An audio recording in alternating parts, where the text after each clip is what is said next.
देख रहे हैं इंडिया वॉच और मैं हूं वागिशा आपके साथ। और वक्त तो चला है बिजनेस वॉच का, तो चलिए बढ़ते हैं बिजनेस खबर के साथ।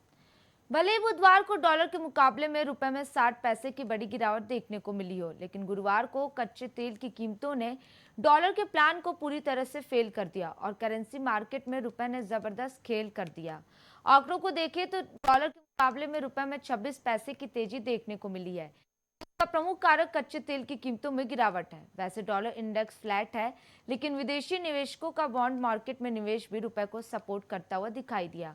इसी कारण से डॉलर के मुकाबले में रुपए एक बार फिर से 95 के लेवल से उबर गया है। आइए आपको भी बताते हैं कि आखिर करेंसी मार्केट में किस तरह के आंकड़े देखने को मिल रहे हैं। गुरुवार को शुरुआती कारोबार में कच्चे तेल की कीमतों में कमी के कारण रुपया अमेरिकी डॉलर के मुकाबले 26 पैसे मजबूत होकर 94.90 पर पहुंच गया। फॉरेक्स ट्रेडर्स ने कहा कि रुपए की शुरुआत सकारात्मक रही, क्योंकि कच्चे तेल की कीमतें पश्चिम एशिया संघर्ष से पहले के स्तर पर वापस आ गई है।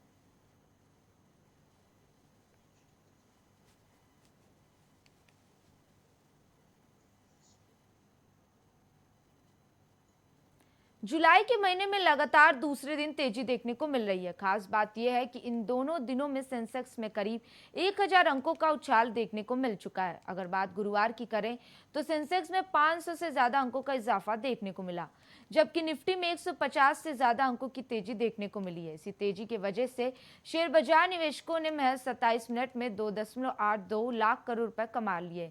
अगर बुधवार की कमाई को भी जोड़ दिया जाए तो निवेशकों को 5 लाख करोड़ रुपए से ज्यादा की रिकवरी हो चुकी है। जानकारों की माने तो शेयर बाजार में तेजी की प्रमुख वजह जियोपॉलिटिकल टेंशन में कमी, कच्चे तेल की कीमतों में गिरावट और विदेशी निवेशकों की बिकवाली कम होना है।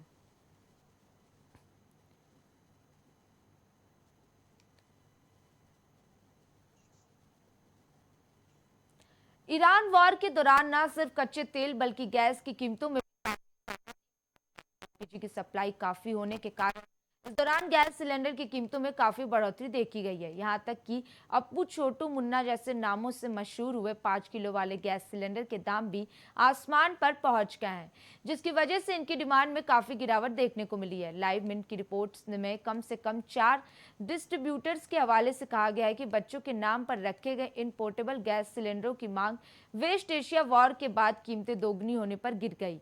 5 किलोग्राम के इन सिलेंडरों का इस्तेमाल मुख्य रूप से प्रवासी मजदूर और छात्र करते हैं और इन्हें सिर्फ आधार कार्ड दिखाकर आसानी से खरीदा जा सकता है। मांग में इस भारी गिरावट से शहरों में मजदूरों की वापसी पर भी सवाल उठ रहे हैं, क्योंकि कुकिंग गैस की कमी के दौरान वे शहर छोड़कर चले गए थे।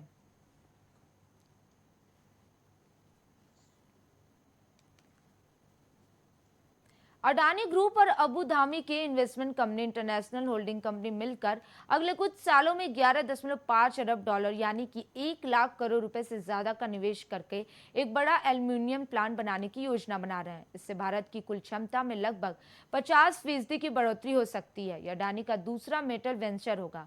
इससे पहले गुजरात में उनका कॉपर स्मेल्टर पिछले साल शुरू हुआ था। यह कदम पावर और पोर्ट्स ग्रुप की उस रणनीति को दिखाता है जिसके तहत वे अपने बढ़ते इंफ्रास्ट्रक्चर साम्राज्य के लिए कमोडिटी सप्लाई सुरक्षित करना चाहते हैं। रिपोर्ट में सूत्रों के हवाले से कहा गया कि अडानी और आईएचसी मिलकर उड़ीसा में 2 मिलियन टन से ज्यादा सालाना क्षमता वाला एल्यूमिनियम स्मेल्टर बनाने के लिए डेट और इक्विटी के जरिए निवेश करेंगे।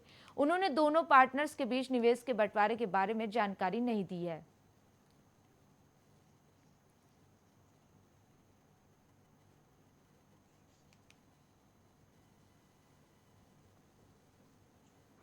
रूस ने पहली बार भारत से समुद्र के रास्ते गैसोलीन मतलब पेट्रोल मंगाना शुरू किया है। वास्तव में रूस को अपनी तेल रिफाइनरीज पर बार बार हो रहे यूक्रेनी ड्रोन हमलों के कारण फ्यूल की कमी का सामना करना पड़ रहा है। यह एनर्जी ट्रेड के रिश्तों में एक बदलाव है, क्योंकि रूस पारंपरिक रूप से भारत को कच्चा तेल सप्लाई करने वाला सबसे बड़ा देश रहा है। सूत्रों के हवाले से बताया है कि भारत से रूस को कम से कम 60,000 मीट्रिक टन गैसोलीन भेजा जा चुका है। इंडस्ट्री के सूत्रों ने बताया कि 2 टैंकर भेजे गए हैं, जिनमें से हर एक में 30,000 से 40,000 टन गैसोलीन है। एक और सूत्र ने राइटर्स को बताया कि रूस बेलारूस समेत कई देशों से हर महीने लगभग 4 लाख टन गैसोलीन मंगाने की योजना बना रहा है।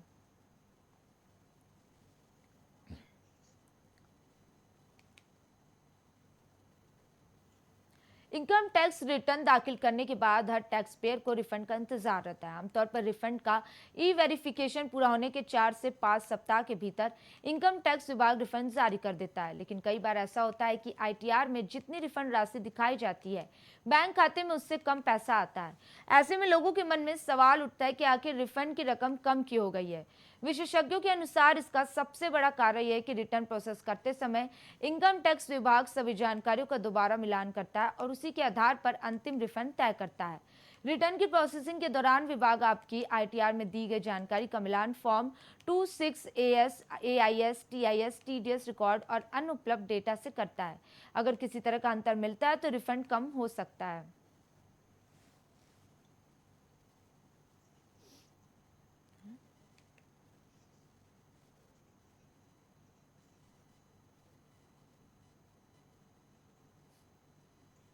भारतीय शेयर बाजार के लिए जुलाई का महीना एक बार फिर उम्मीदें लेकर आया है। पिछले कई वर्षों के आंकड़े बताते हैं कि जुलाई अक्सर दलाल स्ट्रीट के लिए अच्छा साबित हुआ है। इस बार भी कच्चे तेल की कीमतों में गिरावट, रुपए की मजबूती, विदेशी निवेशकों की बिकवाली में कमी और पश्चिम एशिया में कम होता तनाव बाजार को सहारा दे सकता है। ऐसे में बाजार विशेषज्ञों का मानना है कि जुलाई में निफ्टी नई ऊंचाइयों की ओर बढ़ सकता है। मोतीलाल ओसवाल फाइनेंशियल सर्विसेज के आंकड़ों के मुताबिक पिछले 10 वर्षों में निफ्टी और निफ्टी 500 इंडेक्स जुलाई महीने में 8 बार बढ़त के साथ बंद हुए हैं। इस दौरान निफ्टी ने औसतन 3.1% और निफ्टी 500 ने 3.2% का रिटर्न दिया।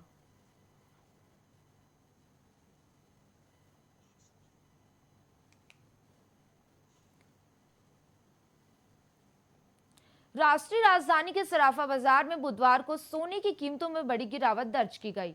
99.9% शुद्धता वाला सोना 1300 रुपए सस्ता होकर 1,44,500 रुपए प्रति 10 ग्राम पर पहुंच गया।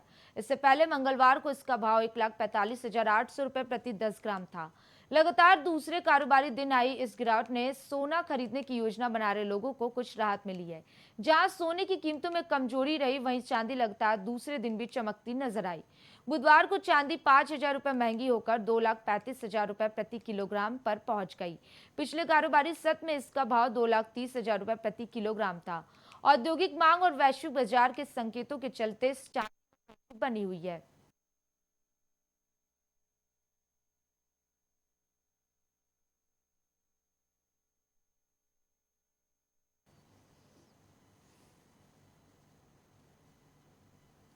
भारतीय प्रतिभूति एवं विनिमय बोर्ड ने पंप एंड डंप ऑपरेशन यानी प्रतिभूति धोखाधड़ी मामले में 221 इकाइयों पर 7 साल तक के लिए प्रतिभूति बाजार से प्रतिबंधित कर दिया है। साथ ही व्यक्तिगत निवेशक हनीफ शेख पर 10 करोड़ रुपए का जुर्माना लगाया गया है। सेबी ने यह जानकारी दी। पंप एंड डंप ऑपरेशन प्रतिभूति धोखाधड़ी का एक रूप है। धोखाधड़ी करने वाले पहले किसी छोटी या कम कारोबार वाली कंपनी के शेयर खरीदते हैं, सोशल मीडिया या थोक संदेशों के माध्यम से झूठी अफवाहें फैलाकर शेयर की कीमत को कृत्रिम रूप से बढ़ाते हैं और फिर शेयरों को उच्च कीमतों पर बेच देते हैं। इससे खुदरा निवेशकों को भारी नुकसान होता है।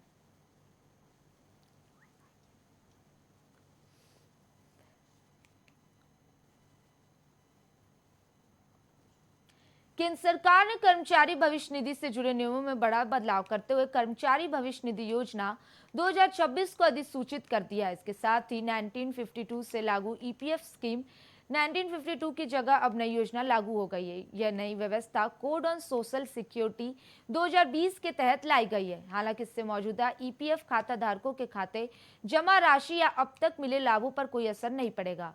नई योजना का मकसद ईपीएफ सिस्टम को अधिक डिजिटल, पारदर्शी और जवाबदेह बनाना है। सरकार ने साफ कहा है कि कर्मचारियों के लिए सबसे अहम नियम जैसे ईपीएफ पर मिलने वाला ब्याज 12% अंशदान, यूएएन और निकासी के नियम पहले जैसे ही रहेंगे।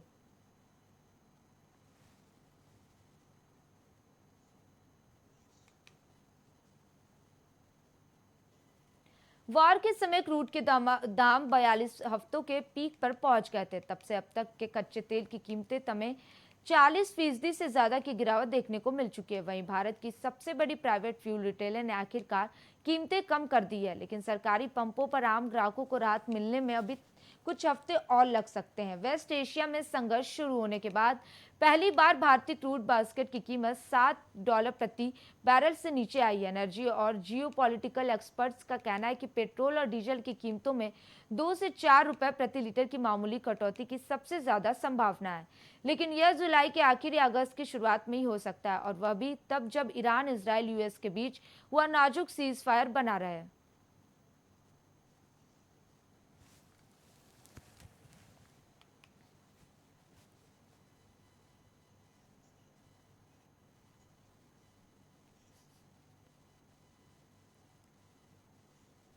1 जुलाई 2017 को लागू वस्तु एवं सेवा कर आज अपने 9 साल पूरे कर चुका है। इसे आजादी के बाद भारत के सबसे बड़े टैक्स सुधारों में गिना जाता है। जीएसटी लागू होने से पहले देश में VAT, excise duty, service tax और कई तरह के राज्य स्तरीय टैक्स लागू थे। जीएसटी ने इन सभी को एक व्यवस्था में समेटकर पूरे देश के लिए एक समान अप्रत्यक्ष कर प्रणाली तैयार की। शुरुआती दौर में कारोबारियों को नई व्यवस्था अपनाने में दिक्कतें आई, लेकिन समय के साथ इसमें लगातार सुधार किए गए और अब यह देश की अर्थव्यवस्था का मजबूत हिस्सा बन चुका है। आज देश में 1.65 करोड़ से ज्यादा जीएसटी रजिस्टर्ड पेयर्स हैं। जीएसटी लागू होने के बाद अब तक 192.73 करोड़ से अधिक रिटर्न दाखिल किए जा चुके हैं, जबकि 778 करोड़ से ज्यादा ई-वे बिल जारी हुए हैं।